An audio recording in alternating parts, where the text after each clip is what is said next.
Bonjour et bienvenue à tous.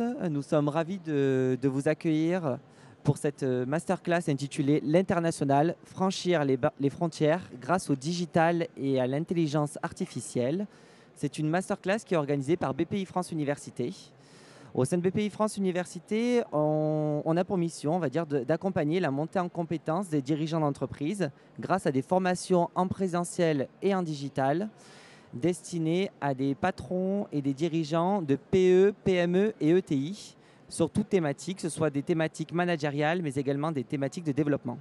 Je suis Romain Coquebert, chargé de formation au sein de BPI France Université, et j'ai le plaisir d'être aux côtés de Sylvia Carter, qui est fondatrice et dirigeante de l'entreprise To Web or Not To Web, et qui va animer cette masterclass pendant 45 minutes.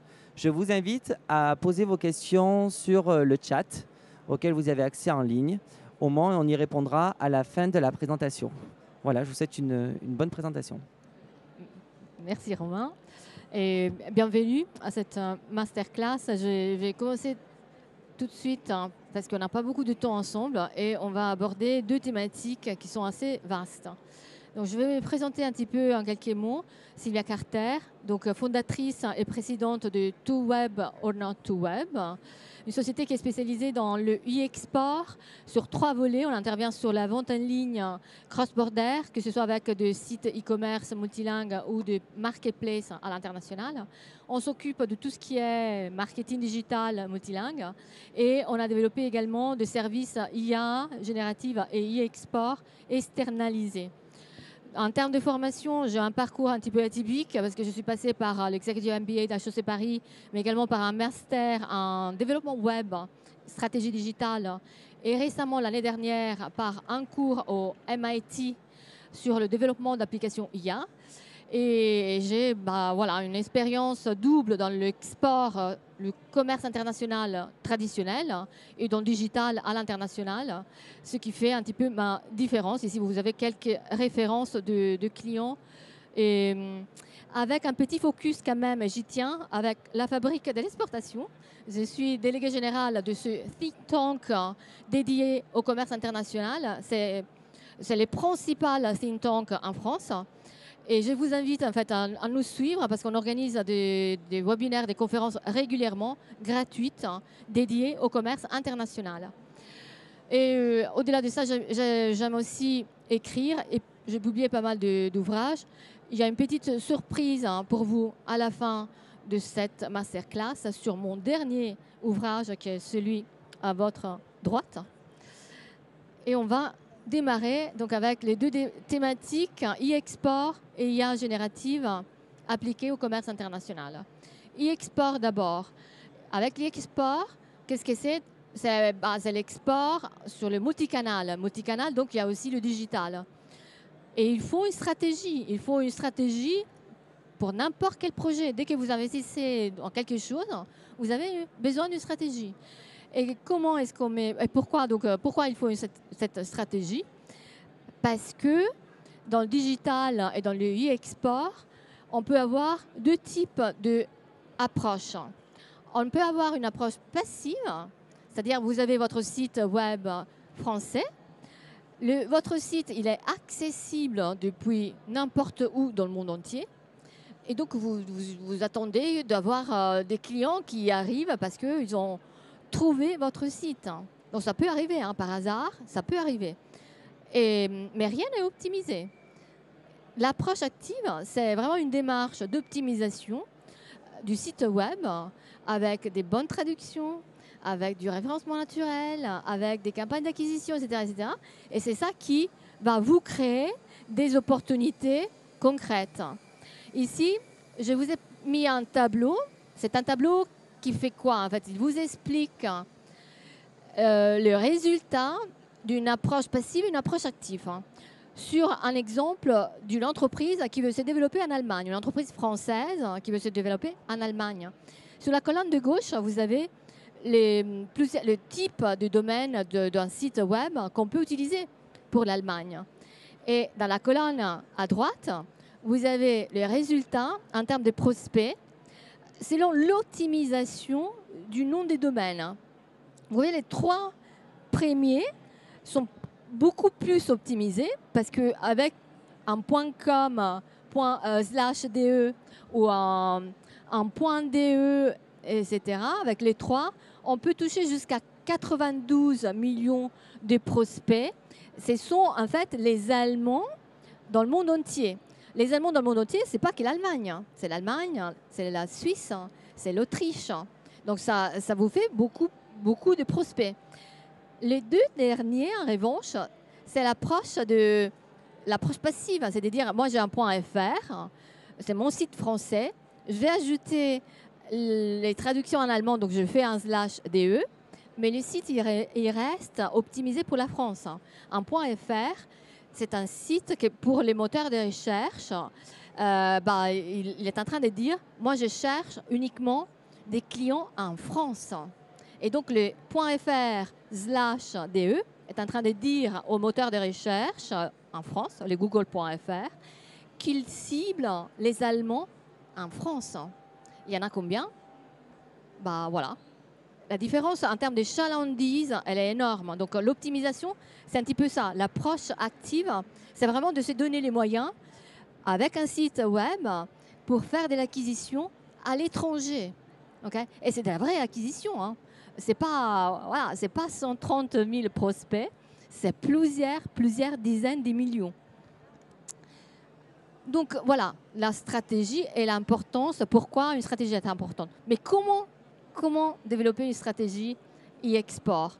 Moi, j'ai développé une méthodologie. C'est une méthodologie avec un acronyme. L'acronyme, c'est TOSCA. C'est 5 lettres. Ce n'est pas une opéra, c'est 5 lettres. Et la plus importante, c'est le T. La cible géographique. Après, oui, vous avez besoin de clarifier vos objectifs. Qu'est-ce que vous allez chercher? Qu'est-ce que vous voulez atteindre à l'étranger?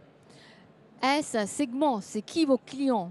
Le C, c'est comment, ou alors le call to action, votre proposition de valeur sur le web, ça doit être vraiment direct, clair. Et A, finalement, c'est analytics. Toujours des outils de mesure de votre performance. Votre stratégie, si vous ne mesurez pas les résultats, elle ne sert à rien. Okay? A, analytics. Mais le T, vraiment, c'est le plus essentiel. Voilà, c'est le mot-clé de ChatGPT, hein, essentiel. Le T, la cible géographique. Pour déterminer votre cible, vous avez plusieurs outils, plus ou moins gratuits. Google Trends, votre Analytics. Vous avez aussi des recherches, des marchés, gratuites ou pas. Vous en avez beaucoup. Une fois que vous avez votre cible géographique, il va falloir déployer des outils. Il faut commencer par le référencement naturel. C'est le premier. SEO, c'est en anglais, Search Engine Optimization. Référencement naturel. Okay? Il faut faire des traductions. Il faut trouver des solutions logistiques, etc., etc. Donc, on va voir ça très rapidement. Et on commence par le premier, qui est essentiel. Essentiel. Super essentiel. Référencement naturel, multilingue. Qu'est-ce que c'est?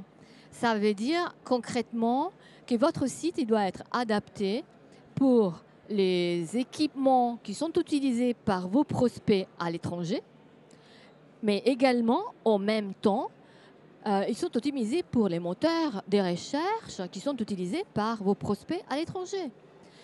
Si vous pensez toujours au même exemple d'une entreprise française qui veut se développer en Allemagne, les Allemands, ils n'utilisent pas google.fr, n'est-ce pas? Ils utilisent quoi? Exactement. Le petit robot de google.de, est-ce qu'il parle français? Nein, nicht. Il parle allemand. Et c'est comme ça partout, en Italie, en Espagne, au Portugal. Voilà. Et en plus, il n'y a pas que Google. Hein. Aux États-Unis, 30% de vos prospects, ils cherchent sur Bing, sur Yahoo. Okay, donc ça, c'est la première chose. Ici, je vous ai mis quelques résultats. Exemple d'un travail en référencement naturel pour un client. C'est dans les services, c'est un camping en Italie. Et vous voyez un petit peu la tendance du trafic grâce à ce travail de référencement naturel. Et vous voyez ici, en Allemagne et aux Pays-Bas, en termes d'impression, on est passé de 1590 à plus de 4000. Et en termes de clics aussi, on est passé de 60 à 220 clics. Même chose pour les Pays-Bas, qui parle de cette augmentation d'impression et des clics. Ce n'est pas que de l'éphémère, c'est du concret, parce que derrière, ça se traduit en chiffre d'affaires. Voilà, ça c'est traduit en réservation et aussi en chiffre d'affaires. Voilà. Pour un camping, effectivement, les années Covid ont été difficiles, mais c'est réparti vraiment à la hausse très vite. Alors, comment est-ce qu'on fait du référencement naturel multilingue? On a deux techniques. On appelle ça on-page, la première, référencement on-page, ou SEO on-page, et c'est de créer sur votre site des balises, des lignes, des codes qui vont faire vos snippets. Les snippets, c'est quoi? C'est les résultats sur les moteurs de recherche pour les faire plus séduisantes. C'est plus cliquable pour inviter vraiment les clics, pour attirer des clics sur les pages des résultats de Google. Et comment est-ce qu'on fait ça? Soit vous rentrez dans le code HTML pour créer ces lignes de code vous-même, soit vous utilisez en fait ce qui se passe le plus souvent, vous utilisez des CMS, des Content Management Systems, qui utilisent des plugins ou des extensions. Et donc là, pas besoin de rentrer dans le code HTML. Vous tapez juste le texte de vos snippets. Mais il faut que ça soit traduit et optimisé. Et l'autre technique, c'est les off-page. C'est le référencement naturel qu'on va faire à l'extérieur de votre site. Et ici, c'est un exemple de ce qu'on fait avec Google Business Profile. Google Business Profile, c'est quoi? C'est la nouvelle version de Google My Business. Et là également, on peut travailler, on peut développer plein de liens avec l'écosystème de Google qui fait vraiment booster le résultat des trafics, le résultat de vos impressions, les résultats de vos clics et donc le résultat aussi en termes de chiffre d'affaires. Okay? Google, le GBP, en fait, des techniques avec Google Business Profile, c'est super, ça marche super bien. Okay? Alors, le travail de référencement naturel multilingue, on le fait sur un site qui a été traduit. On ne fait pas ça sur un site qui est franco-français. En français, encore une fois, sur les moteurs de recherche à l'étranger, ça ne marche pas. Donc, il faut traduire un site. Pour faire ça, on a plusieurs systèmes de domaine, plusieurs solutions optimisées. On l'a vu dans le tableau précédent que je vous ai montré. On a d'abord ce qu'on appelle les CCTLD, c'est les Country Code Top Level Domain. Donc, vous avez un site par pays. Donc, à la place de faire un .fr/DE, vous faites un .de. Ça marche bien. Okay? Mais vous faites ça pour chaque pays. Donc, ça devient un petit peu, disons, un petit peu chronophage en termes de gestion. Et donc, si c'est chronophage, c'est aussi un petit peu cher, parce que passer du temps, le temps est argent. Et les autres, c'est les .com/fr ou aussi des sous-domaines où les codes langues ou les codes pays sont au début du domaine. Donc, concrètement, ça veut dire quoi? Qu'en termes de sites web traduits et multilingues, vous avez trois options.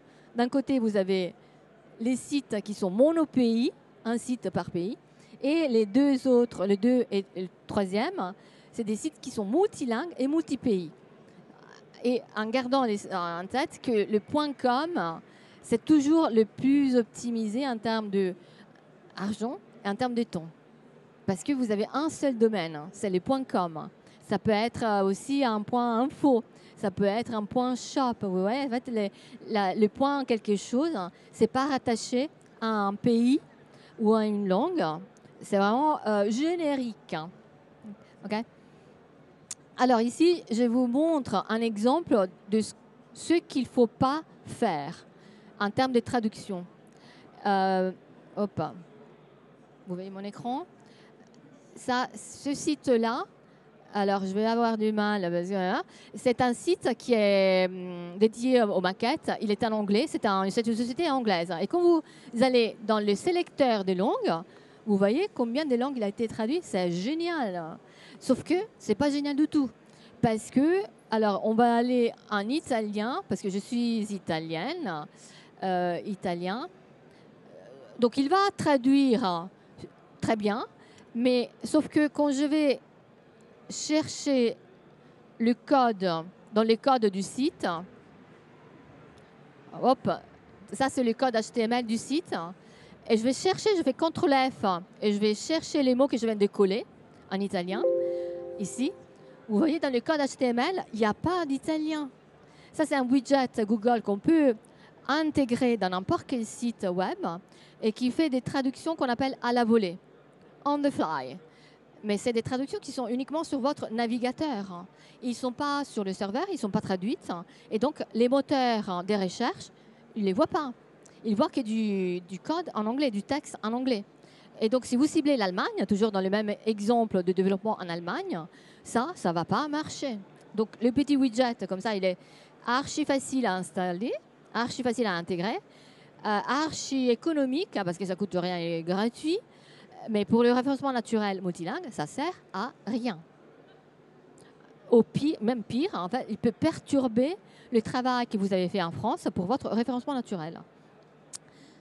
Hop, on revient à la présentation. Je vais remettre ça. Hop. Comme ça. Et donc, rapidement, on va voir aussi les autres choses qui sont nécessaires. On est bon avec le temps? C'est ce qui manque. Hein? Okay. Désolée. Donc, ici, maintenant, on va parler de logistique. Mais la logistique, en réalité, ça concerne uniquement si vous faites du commerce en B2C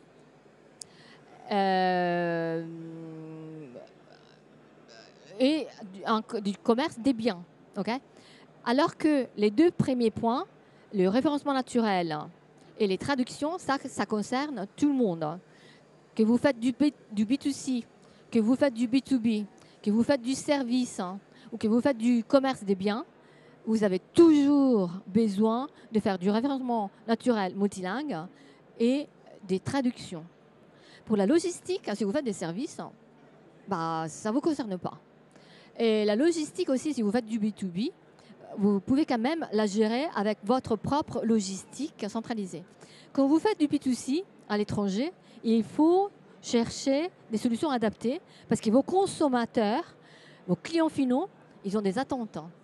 Et ils ne vont pas attendre 2 semaines pour se faire livrer. Si vous annoncez ça sur votre site, ils vont acheter ailleurs. Et donc, quelles sont les options? Vous avez l'option de gérer ça, oui, dans votre propre entrepôt ici en France, mais avec des transportateurs spécialisés sur les pays que vous ciblez. Ou alors, vous faites appel à ce qu'on appelle des 3PL, ou des centres de fulfillment, dans lesquels vous allez déposer du stock en consignation et ils vont pouvoir assurer des livraisons en 2-3 jours. Et ils vont également vous aider avec le support client si jamais vous avez besoin du support client multilingue. Ça, c'est pour la logistique. Pour les paiements, là aussi, c'est plutôt un besoin quand vous faites du B2C et du service et de la vente de biens. Il faut adapter vos systèmes de paiement. La carte bleue, on l'a qu'en France. Hein? En Italie, aux Pays-Bas, en Allemagne, on utilise d'autres systèmes. Les Allemands, ils sont très preneurs, ils payent que par virement ou que par SEPA. Si vous ne déployez pas ce système de paiement, ils ne vont pas acheter sur votre site. Okay? La TVA, là aussi, on est sur un besoin pour du B2C et biens et services. Le B2B, il est moins concerné. Mais pour la TVA, il faut faire vraiment très attention parce que depuis 2021, le système a changé plus ou moins partout dans le monde entier et pas que dans l'Union européenne. Il faut collecter et payer la TVA dans le pays de l'acheteur et pas dans le pays du vendeur. Donc, si vous vendez encore une fois en Allemagne, il faut s'organiser pour collecter la TVA des Allemands et la payer aux autorités fiscales en Allemagne. Il y a des solutions. Ce n'est pas très compliqué, notamment au niveau de l'Union européenne. Ça, c'est la bonne nouvelle. Mentions obligatoires. Alors là, également, il y a tout un paquet de choses juridiques qu'il faut ajouter quand vous faites de la vente en ligne cross-border. Et il n'est jamais identique. Ce n'est jamais la même chose. Il y a aussi des pays où les mentions obligatoires changent. Donc, il faut vérifier ça au préalable avant de commencer, afin d'être compliant. Il faut bien valider ça, notamment avec un conseil juridique. Ça, c'est la best practice. Ensuite, Marketplace. Marketplace, en fait, c'est un canal additionnel. Il est très important. Et surtout dans la vente de biens. Et pourquoi c'est important? Regardez ça. Ça, c'est l'utilisation des marketplaces versus les moteurs de recherche. Dès que vous cherchez des biens, en fait, les gens cherchent d'abord sur... ici, c'est Amazon, mais ils cherchent en général sur des marketplaces plutôt que sur les moteurs de recherche. C'est pour ça que les marketplaces, ça devient stratégique pour se développer, pour arriver à créer des synergies avec votre propre site e-commerce. Et parce que voilà, vos clients, vos prospects, ils sont presque plus souvent sur les marketplaces que sur les moteurs de recherche. Okay? Les opportunités en termes de marketplace, elles sont très nombreuses, en B2C, mais également en B2B. Et quand vous faites les deux en même temps, ça vous donne ça, plein d'opportunités. Hein. Et les deux, en fait, elles ont des avantages et des inconvénients. Mais ce qui est à retenir, c'est qu'elles ne sont pas incompatibles. Encore une fois, elles sont très synergiques. Vous créez des très belles synergies en travaillant sur les deux. Okay? Quelques exemples de marketplace B2B dans l'alimentaire et dans la tech. Petit rappel sur la marketplace de Business France, actuellement disponible pour 2 domaines d'activité, l'alimentaire et les produits beauté et bien-être. Et une autre plateforme B2B, c'est Alibaba.com. On dit, ah non, mais Alibaba, c'est que pour faire la Chine. Mais en réalité, les acheteurs sont principalement européens et américains. Et quelques exemples de B2C, secteur bricolage et décoration. Mais au-delà des marketplaces et au-delà de l'e-commerce, il y a aussi d'autres canaux. Vous avez les sites de vos revendeurs à l'étranger. Vous avez le social selling, la vente avec les boutiques sur Facebook, la boutique Instagram. Ça aussi, on peut l'internationaliser et ça fait vendre. Et vous avez aussi des distributeurs B2B. Donc là, la grande question que maintenant il faut se poser, c'est celle-ci. Dès que vous commencez à vendre sur plusieurs pays, sur plusieurs canaux, est-ce que vous allez faire tout ça manuellement? Ça fait beaucoup, hein, ça fait beaucoup. Et la difficulté technique, c'est de pouvoir synchroniser vos stocks, vos produits à tout moment, constamment. Parce que si vous commencez à vendre des produits, par exemple sur Amazon, et ils ne sont plus disponibles, eh ben Amazon, il vous sort et il vous pénalise. Donc, et ça, il faut l'éviter. Donc, il faut s'équiper de quoi? De ce qu'on appelle des gestionnaires de flux. C'est des petits logiciels qui vont vous permettre de télécharger ou alors de uploader dans le cloud la data de vos produits, la data de votre ERP. Et ensuite, voilà, ils vont mouler votre data pour ensuite la dispatcher, l'exporter sur chaque plateforme en France et à l'étranger de façon optimisée parce que chaque plateforme a un template et un format à respecter. Et tout ça, c'est automatisé avec des mises à jour constantes de la disponibilité de vos produits, de vos stocks, que ce soit votre stock centralisé ou les stocks que vous avez déportés avec les fulfillment, les centres fulfillment dans les pays que vous ciblez. Okay.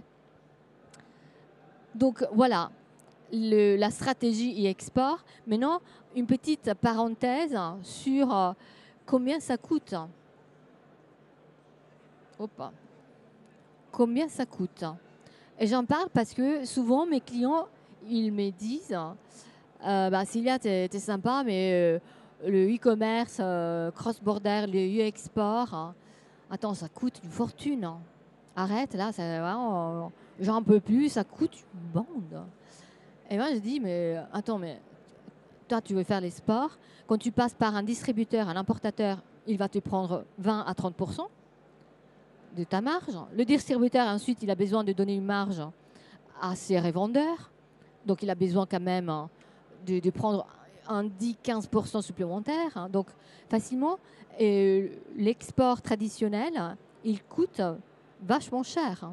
Alors que là, notamment quand on fait du DTC, c'est les Direct to Consumer, on fait de la vente directe aux consommateurs, aux clients finaux. Donc, on n'a pas de distributeurs, on n'a pas de revendeurs, on peut économiser cette marge. Et moi, j'ai fait des simulations avec une boutique physique. Donc, on est vraiment dans le B2C, c'est vrai, et on est dans la vente des biens. À côté gauche, votre gauche, vous avez combien ça coûte une boutique sur Paris. C'est pas les Champs-Élysées, ouais. Mais quand même, il y a un loyer ou il y a un achat. Okay. Il y a des salaires de votre équipe de vendeurs. Il y a du ménage à faire. Okay. Tout ce qui est création d'entreprise, comptabilité, marketing, ça ne change rien parce que ça, vous l'avez dans les deux cas. Mais une boutique en ligne, vous avez le coût d'un développeur, vous avez les coûts d'un hébergement, vous avez peut-être des coûts pour faire du référencement naturel, pour faire des campagnes pub. Mais voilà le résultat. Okay. Donc, moi, j'ai fait ça sur des clients à moi. Peut-être sur d'autres réalités, d'autres domaines d'activité, on n'est pas à ce résultat, mais plus ou moins très, très similaire. Je parie.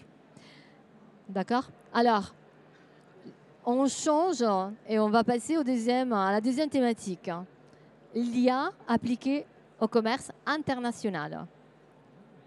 Mythe ou réalité? Question mark.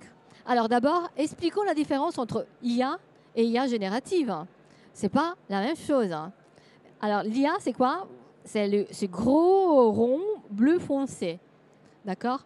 Donc c'est une discipline informatique qui comporte d'un côté tout ce qui est immatériel avec des logiciels et des systèmes algorithmiques qui ont été développés, que peuvent être développés sur mesure dans n'importe quel domaine pour automatiser des tâches, n'importe laquelle.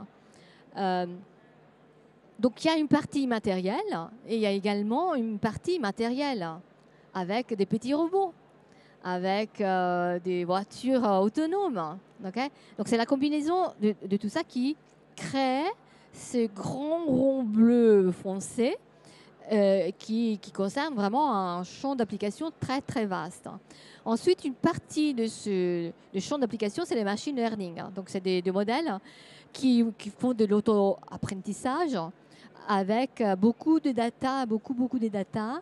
Et on passe aussi à une autre sous-catégorie qui est le deep learning et une autre sous-catégorie du deep learning qui est l'IA générative. Donc vous voyez la différence. L'IA générative, c'est une petite tranche du camembert, petite, et qui a explosé grâce à ChatGPT il y a quelques années. Okay. Mais ce n'est pas que l'IA. L'IA, elle existe depuis 1959. Donc, c'est pas très innovante, c'est plutôt l'IA générative, d'accord? Pour faire l'IA, alors l'IA n'est pas l'IA générative, l'IA, vous avez besoin de 4 choses. N'importe quelle entreprise a besoin de 4 choses. Elle a besoin d'abord de données, de bonne qualité et de bonne quantité.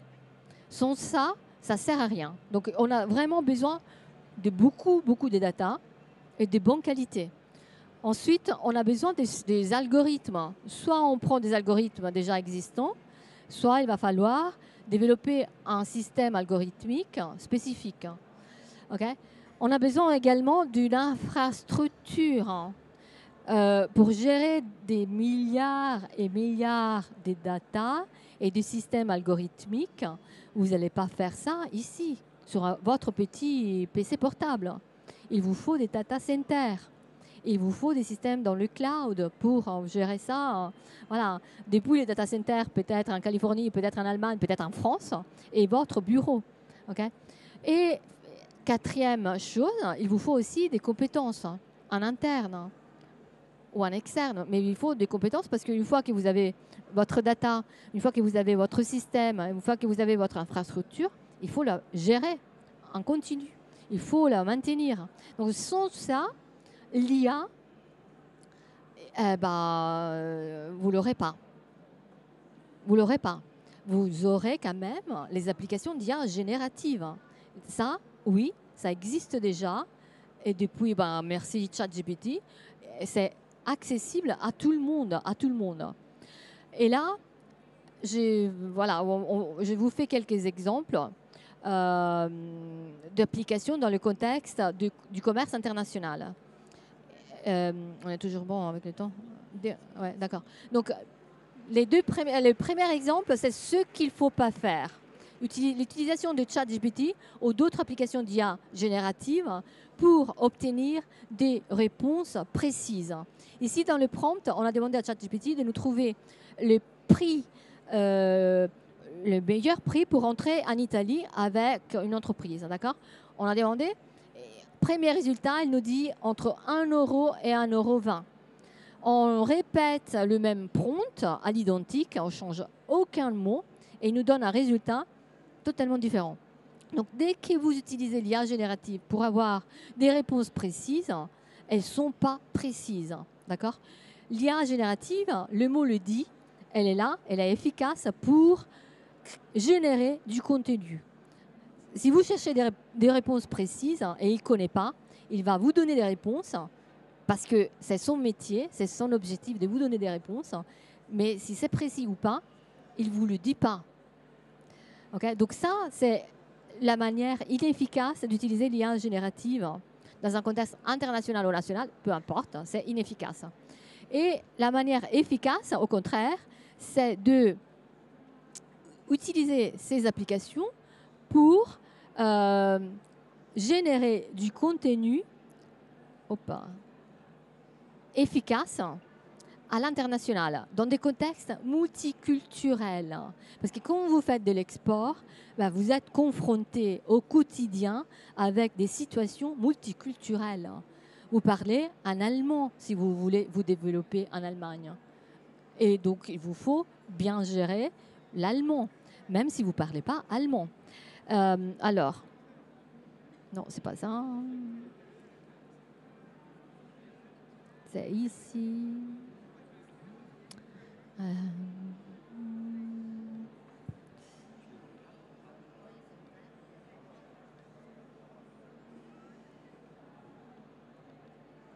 Alors, ici, c'est un exemple avec, vous êtes dans une réunion, vous prenez des notes à la main, d'accord ? Vous faites une photo de vos notes et vous demandez à ChatGPT de retranscrire le texte tel et quel, et il va le faire.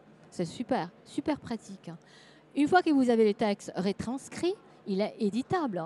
Vous pouvez copier, coller, changer, d'accord ? Donc, d'une photo, que ce soit manuscrite ou un contrat ou une page d'un bouquin, etc., vous avez la possibilité de l'éditer et de le traduire.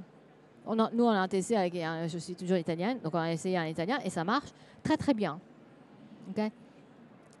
Un autre exemple, c'est dans l'image. L'image aussi, là, c'était une photo pour une campagne promotionnelle qu'on a fait pour les pays nordiques.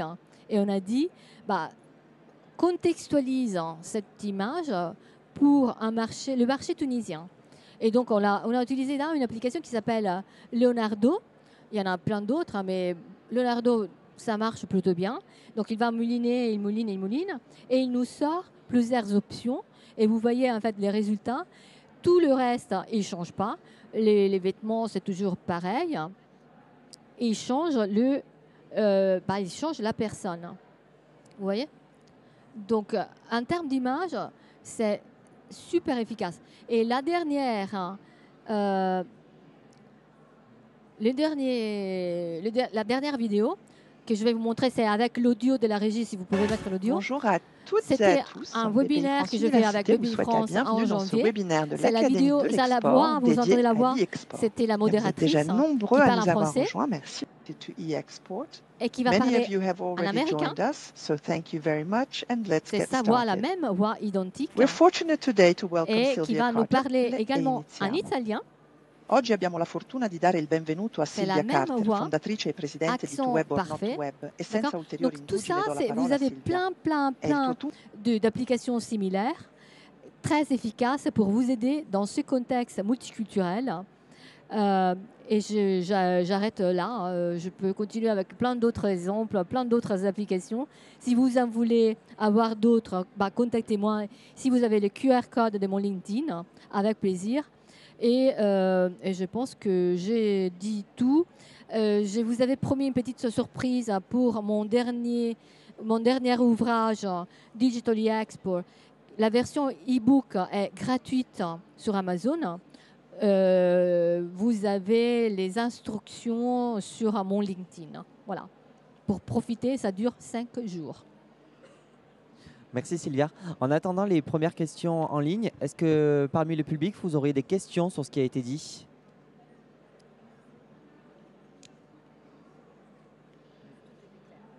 Bon, c'est que ça a été clair du coup. Sylvia, une première question de Lucie en ligne. Est-ce que Web or Not Web fait des formations? Oui, la réponse est oui. On intervient régulièrement pour BPI France.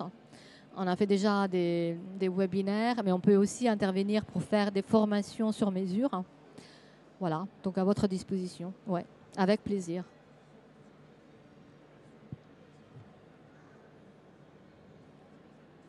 Je crois que c'est bon. En tout cas, je vous remercie. Il y aura le replay qui sera disponible sur Internet prochainement. Et je vous souhaite une bonne fin d'après-midi. Merci.